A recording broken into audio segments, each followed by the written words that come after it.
Assalamualaikum warahmatullahi wabarakatuh. Waalaikumsalam warahmatullahi wabarakatuh. Alhamdulillah, pada kesempatan ini segmen yang teman-teman ketahui dan yang dulu sempat vakum dan sekarang kita mulai lagi. Segmen apa? Yaitu Q&A. Kita ngobrol dan bertanya.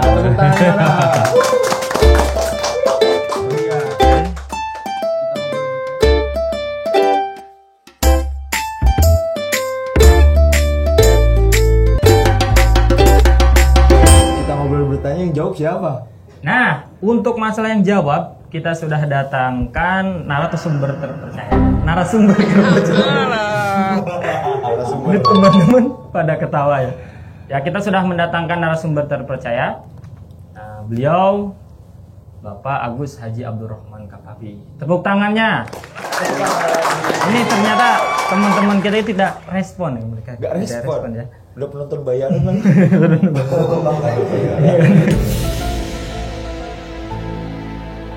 Bersini, aduh. Gak ada juga sih. Ya, selamat malam, selamat pagi untuk teman-teman semuanya, para viewer YouTube Lim Production. Ya, senang bisa bergabung dengan kalian-kalian. Alhamdulillah. Nih, keberapa kali Gus ini masuk ke studio ini mungkin? Kalau di studio Lim saya ingat betul kira-kira sejak 3 tahun yang lalu kalau tidak sejak salah. 3 tahun waktu itu lagi marak-maraknya podcast di mana-mana itu. Oh, podcast. Ya, waktu itu masih ada siapa? Cak Yusuf. Oh, Cak Yusuf Abdullah. Istiqomah di tempat ini. Akhirnya saya memandang tempat ini, wah, ini kayak tempat bersejarah ini. Sering dari tempat-tempat apa namanya? Podcast lah. Lalu dulu saya pernah jadi tempat MKK, seingat saya. MKK. Waktu MKK online itu kan di saat tidak memungkinkan untuk ketemu langsung ya, karena ada social distancing, betul. Ini diadakan di sini. Ya, itu berapa tahun yang lalu itu. Ya, kebetulan teman saya dan temannya kalian kayaknya Mundir sama Habib. Kenal ya? Habib itu kakak kelas saya. Oh, kakak kelas. Iya. Nah, itu berarti menjadi sejarah bagi media-media di Lirboyo. Betul, insya Allah banjir barokah. Amin. Biasanya dunia perkontenan jarang dengan keislamian kita warnai dunia perkontenan dengan khazanah Islam. Asik.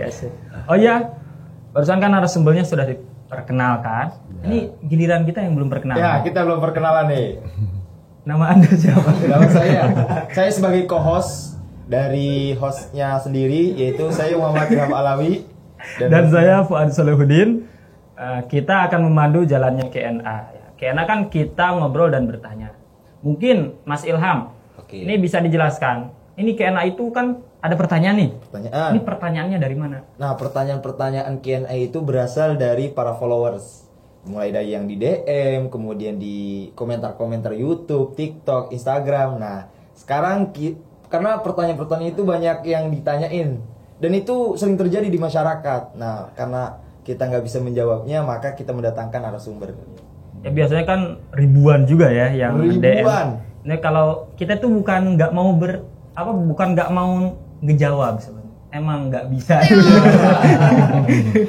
Maksudnya takutnya mending kita datangkan narasumber terpercaya. Nah, jadi seperti itu. Mungkin gini Gus, sebelum kita menjawab pertanyaan-pertanyaan dari viewers, dari followers, mungkin yang saya masih penasaran itu sepenting apa sih bertanya itu sepenting apa?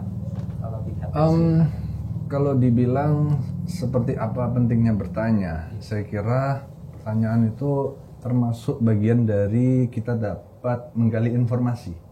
Jadi di mana kita bisa menggali informasi, diantaranya bisa kita lewatkan melalui jalur pertanyaan. Bisa melalui itu atau biasa kita gunakan di pondok pesantren ini dengan cara memperbanyak membaca, memperbanyak diskusi. Tapi tak lupa pula di selang-selang kita membaca, di selang-selang kita berdiskusi, itu tak lupa dengan adanya pertanyaan-pertanyaan karena setelah ditelusuri, ketika kita melakukan sebuah hasil sebuah upaya untuk menggali informasi akan muncul beberapa hal-hal yang kita muskilkan. Iya. Dan dalam hal ini muncullah sebuah istifham, yaitu tolabul fahmi, menuntut faham kepada orang lain untuk menggali informasi lebih dalam. Dan kita mungkin sudah sangat familiar dengan salah satu ayat yang ada dalam Al-Quran, fas'alu ahla dzikri in kuntum la ta'lamun. Itu menjadi suatu referensi bahwa pentingnya kita menggali informasi kepada orang-orang yang mungkin ada dalam bidangnya. Supaya apa? Supaya kita tidak dalam sebuah kekosongan informasi. Karena bagaimanapun juga kita itu kadang bisa menggali informasi melalui orang lain dan itu tidak bisa kita cukupkan pada diri sendiri. Misal kita membaca, kadangkala ada sesuatu yang mungkin miss di kita, semacam terlewatkan di kita pemahaman tersebut. Lantas disinilah fungsinya kita bertanya kepada orang lain. Entah itu pertanyaannya dalam sebuah diskusi-diskusi santai seperti ini tentunya, santai sekali ini. Atau dalam diskusi-diskusi formal, karena ya dengan cara itu tadi kita bisa mewujudkan bentuk penggalian informasi secara sempurna. Karena saya juga pernah mendengar sebuah makalah yang bunyinya ini su'aklika fi akhika. Jadi sebagian dari akalmu, sesuatu yang dapat menyempurnakan pada akalmu itu bisa kamu temukan pada teman kalian. Jadi bagaimana juga kita itu adalah orang yang saling membutuhkan satu sama lain, termasuk dalam hal pertanyaan-pertanyaan seperti ini. Makanya, tapi kadang kebanyakan nanya, ada juga yang seperti itu. Cuma berarti bertanya itu nggak harus di forum saja. Betul. Misal kayak di Basuma saya juga kan, itu adanya pertanyaan dulu, terus kita rembukan di sebuah forum. Tapi bisa diskusi santai, atau kita menanyakan seperti ini.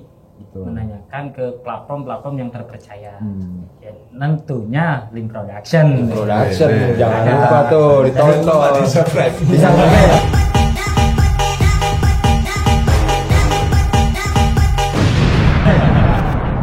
Basubrek ya. Oke, nah mungkin itu sekilas mengenai pentingnya bertanya itu seperti itu. Nah mungkin kita langsung saja Mas Ilham, Langsung aja. kita bahas pertanyaan-pertanyaan dari netizen Lim Production. Oke, ini dikarenakan saya gak kelihatan Mas Ilham dari Iya. sini.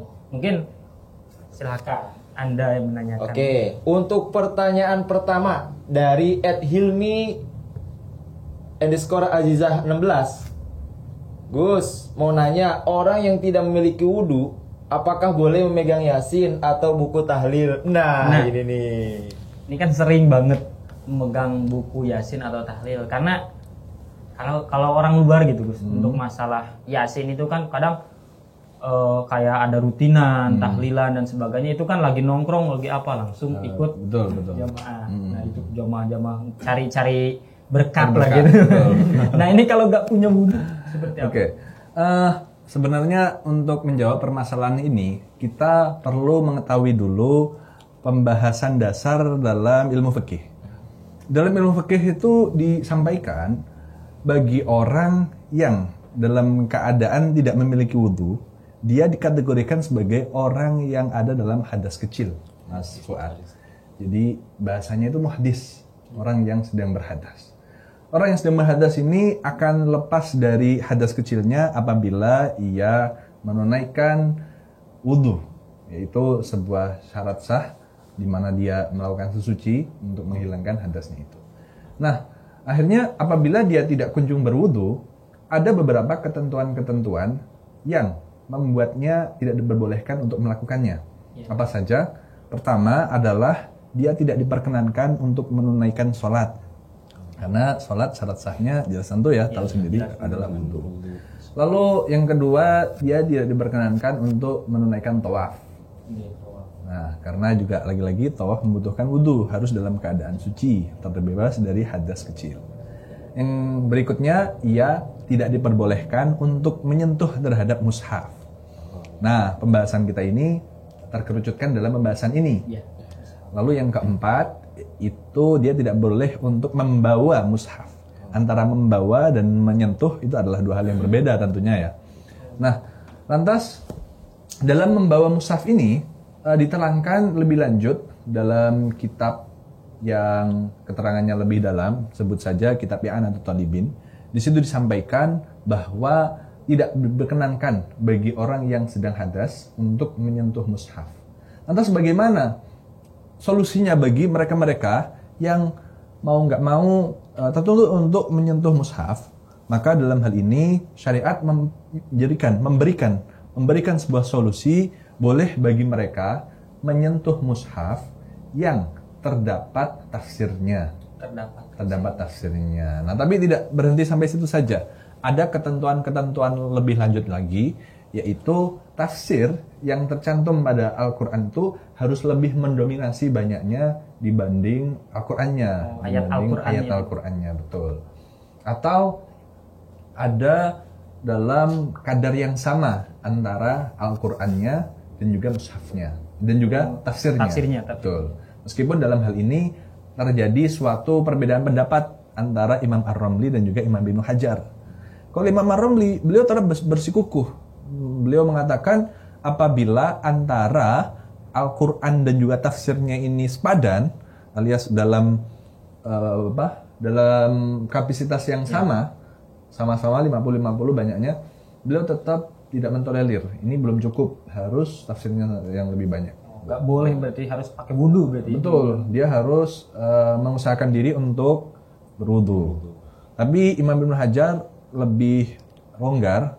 Beliau mengatakan apabila status tafsirnya itu mendominasi atau mungkin menyamai, itu tetap diperbolehkan bagi ia untuk menyentuhnya.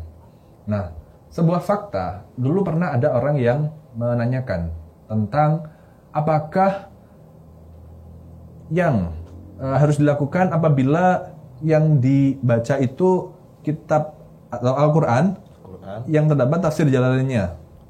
Tahu kan tafsir Jalalain?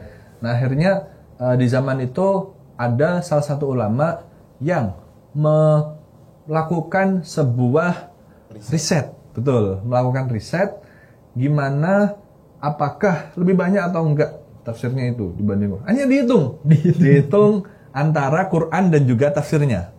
Berkata dari 1 sampai selesai, dari Al-Fatihah sampai Al-Ikhlas, khatam diteliti, ternyata dari surat sekian sampai surat sekian ini terbilang mendominasi sama-sama, alias Al-Quran dan juga tafsirnya itu sama-sama dalam Quran yang sepadan.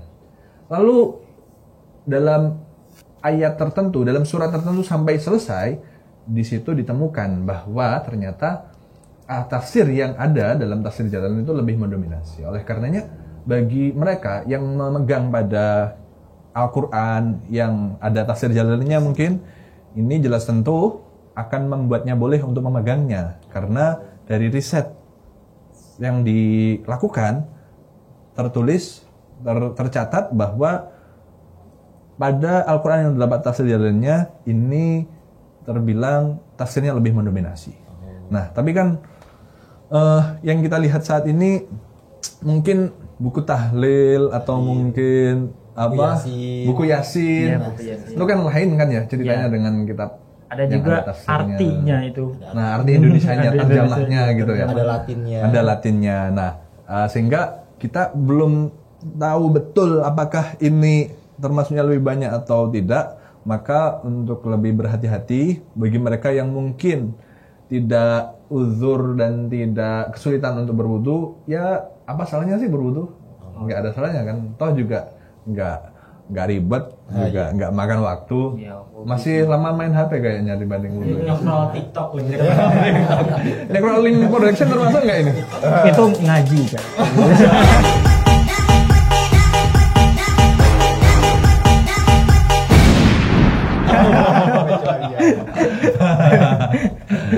Iya, kurang lebih begitu untuk keterangan yang saya dapatkan dalam hal ini. Dalam I'anatul Talibin tentu semacam memberikan sebuah solusi, tapi juga mendorong bagi mereka yang sekiranya mampu berwudu aja. Toh juga dalam berwudu sendiri itu ada nilai pahalanya dan nggak ada rugi-ruginya saya rasa. Kayak gitu. Bisa menghilangkan ngantuk. Ngantuk. Terus bisa apa lagi orang kalau itu? Banyak sisi kesehatan yang didapat. Masya Allah. Si paling bakar sehat ya. Lebih cerah. Iya. Oh gitu, mungkin ini Gus teman saya akan menghitung setelah ini buku tahlilnya. Apa mungkin dia merencanakan suatu saat nanti bikin buku tahlil sendiri untuk dirinya nanti? Iya, untuk dirinya meninggal. Dari sekarang. Saya foto nanti di Itu berarti alangkah baiknya harus wudu aja Iya. mungkin dan karena lebih banyak manfaatnya. Betul. Mungkin seperti itu Mas Ilham ya. Iya. Untuk betul. pertanyaan dari Mbak Hilmi Azizah ini pastinya di tag kan Kar di IG-nya. Ya, jadi dapat kita simpulkan orang yang tidak memiliki wudhu apakah boleh ia memegang Yasin atau buku tahlil? Ya. Melihat bahwa buku Yasin saat ini mungkin tidak disertakan tafsir di sana atau mungkin tidak disertakan penjelasan yang lebih mendominasi dibanding Al-Qur'annya, maka untuk lebih bijaknya dia hendaknya berwudu. Ya karena ya selain nanti nambah pahala juga untuk supaya dia enggak terbilang sebagai orang yang kurang bisa menghormati pada mushaf itu. Sebab mushaf kan juga sesuatu yang harus bagi kita untuk memuliakannya. Gitu. Jadi karena ya itu tadi orang yang hadas itu syariat memberlakukan sebuah ketentuan-ketentuan khusus yang bagi mereka nggak boleh melanggar. Seperti itu untuk Mbak Hilmi Azizah 16. Oke, barusan kan udah dijelasin. Sangat jelas, rinci, Sangat padat. jelas. Nah, sekarang kita lanjut Mas Ilham ke pertanyaan yang kedua. Sekarang saya bisa baca. Dari @adiba_abidah 5. Dibalik ya, Adiba Abidah ya. Apa hukumnya menggunakan raket nyamuk? Nah, Ini raket nyamuk. Bentar, saya pernah lihat raket nyamuk. di mana ya? Sering. Mana coba? Nah, ini saya alhamdulillah sudah bawa. Nah, ini kita biasa melakukan penyerangan kepada nyamuk-nyamuk. Psikopat ya lebih. Kagak gara-gara ya itu nyamuknya banyak banget, masya Allah. Udah nggak kuat pakai obat nyamuk. Ini- jadi pakai raket nyamuk. Ini kan ada pertanyaan seperti ini, masalah raket nyamuk. Baik. Saya juga pernah baca di referensi tertentu itu mengenai ini kan kalau raket nyamuk itu kan nyetrum. Betul. Ini. Tapi kan ada keterangan yang menyebutkan bahwasannya dilarang untuk membakar hewan hidup. Betul. Nah ini mungkin untuk mengenai nyamuk itu seperti apa? Apakah dikatakan membakar atau apa? Kayak tadi menyiksa katanya. Nah, membahas seputar raket nyamuk. Raket. Saya beberapa waktu lalu itu pernah berdiskusi dengan teman-teman, di mana dalam diskusi itu menerangkan tentang sebenarnya kejut listrik yang muncul dari benda-benda yang sekiranya memberikan aliran listrik itu sebenarnya tahqiqnya seperti apa? Artinya kejelasannya kayak gimana? Nah akhirnya dari pembahasan itu, diskusi-diskusi yang telah kami buat, ini memberikan kesimpulan bahwa efek kejut yang muncul dari listrik ini masih berhubungan erat dengan energi yang muncul dari api. Nah, jadi sesuatu yang muncul dari listrik itu masih berhubungan dengan api. Mungkin kalau teman-teman dulu masa kecilnya terselamatkan, tahu Avatar enggak kalian? Ya. Iya, setiap hari Minggu itu saya. Iya. Ya, Itu kan yang elemen api Iya. berkaitan erat dengan elemen listrik. Listrik. Betul tidak? Yang warnanya biru itu.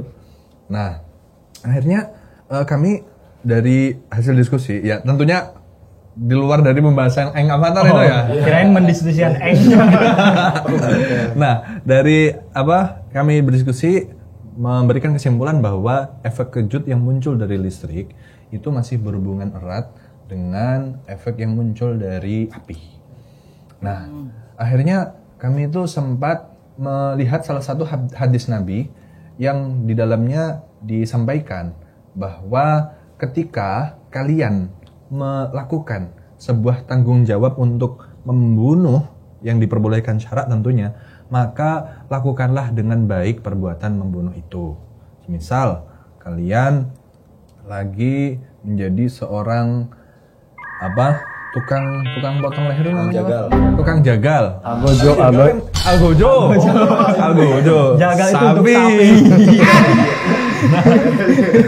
Algojo. Nah, dalam menjadi seorang algojo itu oleh syariat juga dituntut untuk menjadi algojo yang baik, yang sekiranya memberikan sebuah pekerjaan atau perilaku yang tidak begitu menyiksa.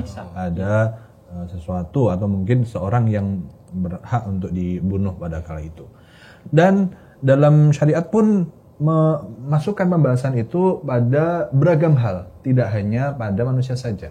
Tapi di saat kita diperbolehkan untuk membunuh hayawan, yang dalam hal ini hayawan apa saja yang sekiranya syariat melegalkan untuk dibunuh, maka itu juga harus kita melakukan yang sama, yaitu melakukan praktek pembunuhan itu dengan cara yang paling ringan, yang tidak memberikan efek siksa pada hewan yang dibunuh.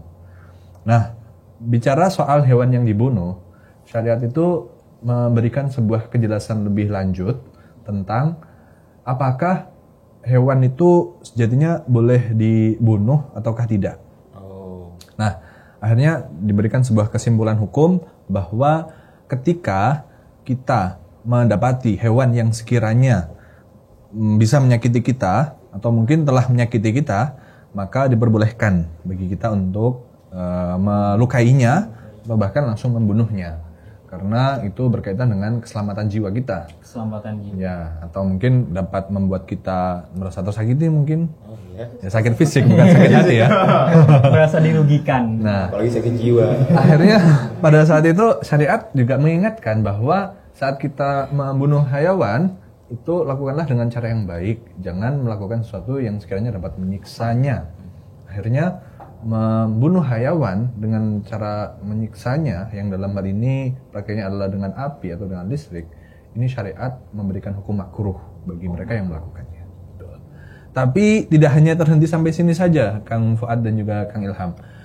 Ini berlaku apabila kita sekiranya mampu untuk melakukan itu dan tidak merasa bersusah payah melakukan dengan cara yang baik, melakukan membunuh dengan cara yang baik. Kalau kok ternyata situasinya berbalik, kalian mungkin di ruangan ini misal mendapati nyamuknya itu pada berjamaah, rombongan Nirboyo mungkin. Nah, nyamuknya sulit untuk kita hindari, lakukan gitu. Sulit untuk kita hilangkan satu-satu, sulit untuk kita matikan satu-satu dengan cara yang baik, maka syariat melegalkan melakukan sebuah mematikan nyamuk dengan menggunakan cara tertentu, termasuk dengan cara memakai raket listrik. Ya. Kebetulan ini sempat disampaikan dalam sebuah referensi yang tercantum pada kitab Hasyiah Bujairumi. Dalam kitab itu ditulis, boleh saya bacakan sekalian ya? Jadi pada saat itu sedang mengupas tentang salah satu hadis Nabi yang bunyinya innallaha katabal ihsana ala kulli syai'in. Sungguh Allah itu menuliskan, mewajibkan, memerintahkan melakukan sebuah perbuatan baik kepada segala sesuatu. Fa idza qataltum fa ahsinul qitlah. Kalau kalian melakukan sebuah pembunuhan dengan pembunuhan yang dilegalkan oleh syariat tentunya, maka lakukanlah itu dengan baik. Lakukanlah cara pembunuhan itu dengan baik. Nah, dari penjelasan itu dalam kitab Hasyiah Bujairumi, hadis itu dikupas kembali. Apa yang dimaksud dengan fa ahsinul qitlah? Lakukanlah dengan baik cara pembunuhannya. Ini berlaku pada segala sesuatu yang mungkin kita boleh untuk membunuhnya, termasuk di saat kita mendapati orang yang mungkin kena tanggungan kisos atau mungkin kena tanggungan had. Maka tidak boleh bagi kita melakukan cara yang paling ekstrim untuk mereka, orang-orang ini. Misal dilakukannya dengan cara dimasukkan ke api neraka. Itu Ke api ya kayak sulit sekali. Itu di luar kuasa kami. luar biasa. Atau mungkin dilakukan dengan cara cara-cara yang mungkin dapat membuat mereka tersiksa. Tidak manusiawi lah. Tidak manusiawi. Kan dulu banyak tuh di zaman-zamannya Nazi atau apapun itu kan manusia dikuliti atau apapun itu. Nah itu syariat mengharamkan untuk melakukan praktek kayak gitu. Syariat memberikan sebuah penjelasan cara membunuh dengan baik. Wa ihsanul qitlah ikhtiyaru ashalit turuqi wa akhaffiha ilaman wa asra'iha izhaqan. Cara terbaik di saat kita membunuh hayawan, membunuh makhluk hidup apapun itu dengan cara yang sekiranya mempermudah mereka untuk lepas dari ruhnya. Dan itu bisa diupayakan kalau manusia mungkin dengan dengan cara yang membuat dia tidak dapat merasakan rasa sakit. Dalam hal ini mungkin dengan cara memotong leher dengan menggunakan pisau yang sangat tajam. Nah, itu merupakan cara paling ringan dan tidak begitu menyakiti bagi mereka-mereka yang terkena hukuman-hukuman kisos itu.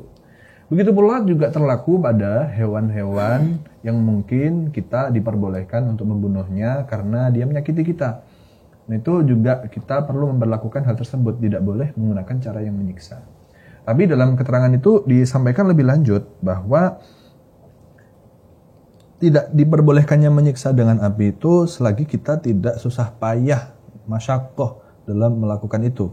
Sehingga apabila sebaliknya alias di saat kita merasa kesulitan untuk melakukannya alias raket itu jadi satu-satunya cara paling efektif untuk membasmi nyamuk yang begitu banyaknya, maka syariat pun memperbolehkannya. Dalam hal ini disampaikan bahwa Imam Al-Aqfahsi dalam kutipan yang disampaikan oleh Imam Hasyam Jairami ini menyampaikan waqatluha bi ghairin nari bil qasi ail qasi wal farqi jaizun waqad masala an hasyaratil ardi tu'zi ahadan faqala ma yu'zika falaka aziyatuhu qabla an yu'ziyaka wa ma khuliqa lil aziyah fabtida'uhu bil aziyah jaizun. Nah, lalu ada penjelasan lebih lanjut wa hadza ma lam yutdar li kathratihim fayajuzu harqu dzalika bin nari di anna fi tanqiyatiha bi ghairin nari harajan wa masyaqqatan wa yajuzu nashruha fi samsi. Yang pada intinya dalam referensi tersebut itu disampaikan pertama ulama menjelaskan di saat seorang itu melakukan praktek pembunuhan hewan itu dengan cara api karena faktor sulitnya untuk melakukan cara yang baik, itu diperbolehkan. Syariat melegalkan hal tersebut karena itu tadi li'anna fi tanqiyati bi ghairin nar harajan wa masyaqqatan, karena dengan tidak melakukan itu kita akan kesulitan untuk mengupayakannya. Jadi singkatnya kalau boleh kita ambil kesimpulan, memakai raket pun sebenarnya boleh, nggak masalah, tapi tidak dianjurkan. Lagi itu bukan menjadi jalan satu-satunya kita melakukan cara yang mudah untuk membunuh para nyamuk itu. Toh juga sekarang itu kita ada dalam sebuah zaman yang serba maju kan, nggak hanya raket yang dapat kita gunakan juga untuk biasanya fogging atau mungkin menggunakan semacam baygon listrik itu. Itu kan sifatnya magic gitu. Betul. Sekarang kan terbilang banyak sekali sesuatu yang dapat kita gunakan untuk membasmi nyamuk.